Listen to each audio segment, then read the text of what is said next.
Last year, my favorite running back addition was Justice Haynes going to Michigan.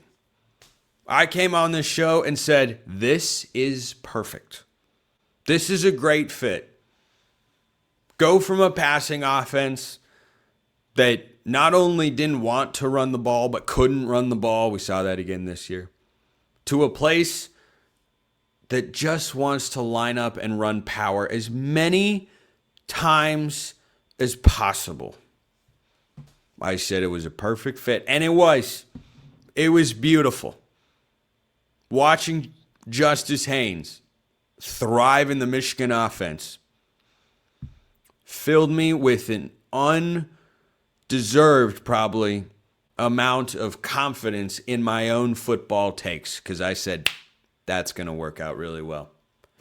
In 7 games, 857 yards, 10 touchdowns, and I believe he was leading the country in explosive runs. He was at least near the top, and then he got hurt. And that was a bummer and a half. And frankly, if you're a Michigan fan, I'd be pretty bummed, even though they've done a good job replacing running backs over the years. And I think Kyle Whittingham will continue doing that. I'd be pretty bummed that Justice Haynes isn't back for the 2026 season, because he's still a perfect fit with Kyle Whittingham as your head coach and Jason Beck as your offensive coordinator. And another year of Bryce Underwood and Justice Haynes, boy, that would have been real good if you're a Wolverines fan. So there's that old expression, one man's trash is another man's treasure. This is not that situation, because Justice Haynes is the opposite of that. This is just one man's treasure is another man's not even buried treasure. Just, it's on the surface. There it is. And he's going to be a Georgia Tech Yellowjacket.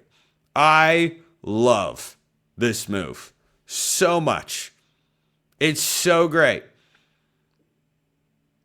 Now, Buster Faulkner, as I talked about on yesterday's show, now resides in Gainesville, Florida, or at least that's where his job has taken him.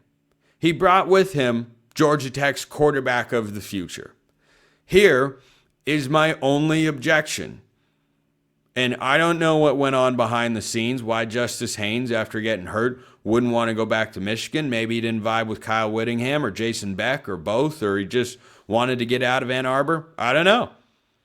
But on my list of places that I would have said were a good fit for Justice Haynes, I didn't make a list. And I won't sit here and gaslight you into believing that I would have put Georgia Tech number 1. I can promise you Georgia Tech would not have fallen outside of a top 5 list if I'd said, where should Justice Haynes transfer?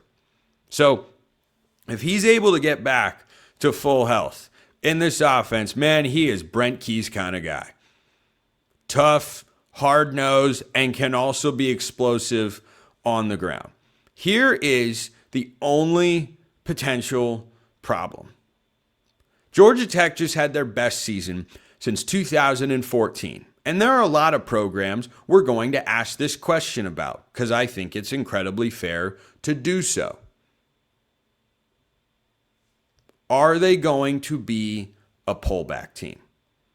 I had Colorado as a pullback team this year. I also had Indiana as a pullback team this year. Whoopsie daisies.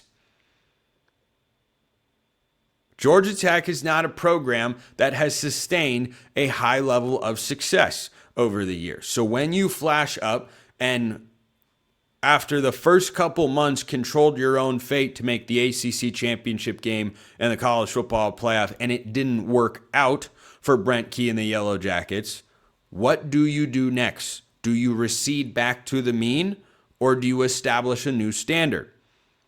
I think that question, to some degree, is being asked at Arizona State. I'm wondering about it. Now, they had Sam Leavitt get hurt this year, so perhaps it's not fair to judge them based on that.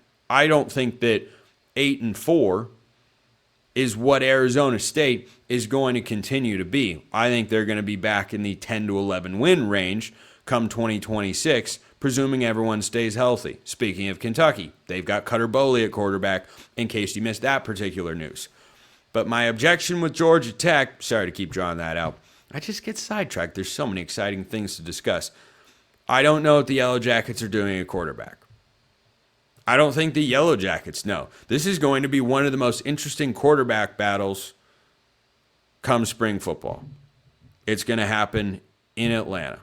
Because the number one guy last year was Haynes King. And the number two guy was Aaron Philo. And now, here are the names. Graham Knowles, Grady Adamson, Ben Guthrie.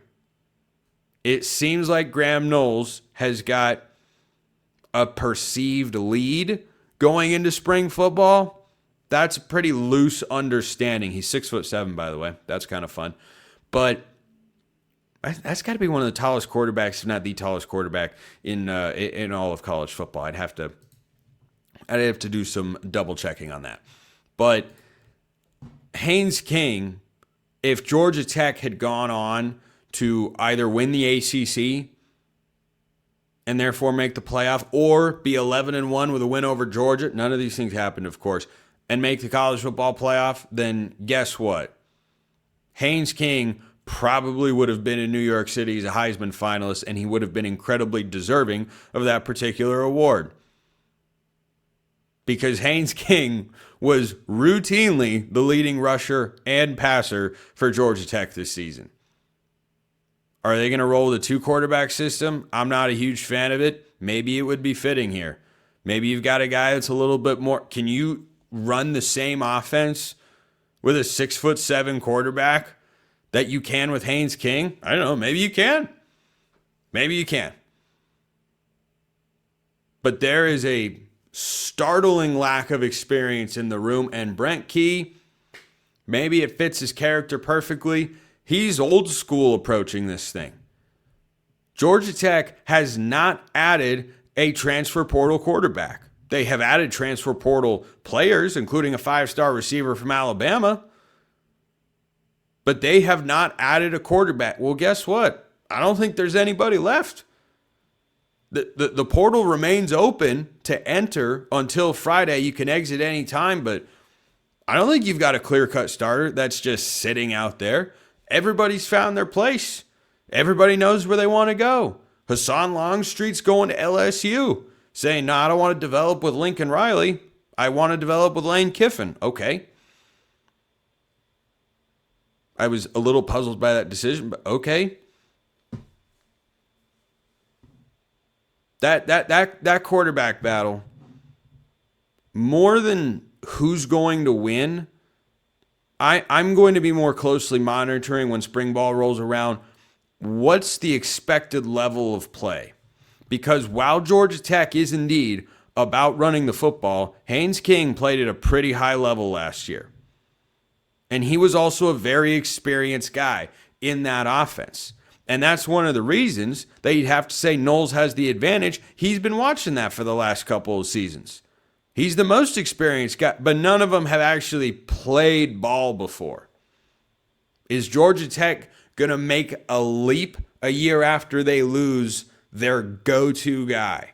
We'll find out. I know that they've got the running back to do it, but keep an eye, because there has been no quarterback portal news as I record this show for the Georgia Tech Yellowjackets. I just wonder. But Justice Haynes, you keep him healthy, Justice Haynes might run for 1,500 yards with Georgia Tech next year. I'm here for it. Appreciate everyone listening. See you next time. Until then, hope you all have a wonderful rest of your day.